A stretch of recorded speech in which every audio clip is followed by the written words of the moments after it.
ফাঁসির প্রান্তর থেকে 260 বছর পরে হলো নতুন করে এই দেশের মানুষ আবার জাগবে, আবার প্রতিবাদ করবে।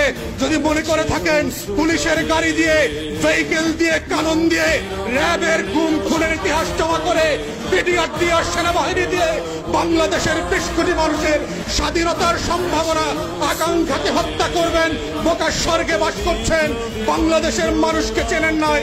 তারা নতুন করে যখন জাগবে, আওয়ামী লীগের কাফন কেনার টাকা পাওয়া যাবে না, কবর দেওয়ার মাটি পাওয়া যাবে না।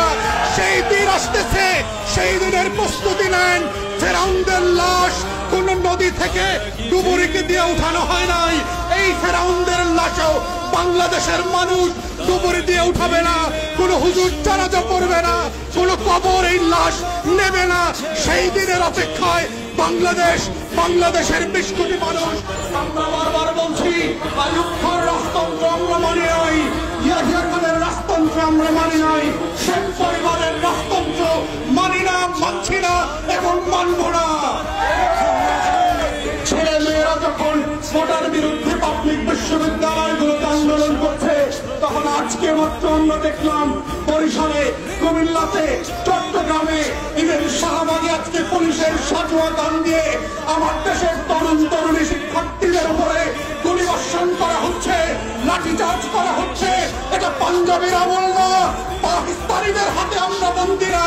এটা 190 বছরের জমিদারি শাসন না।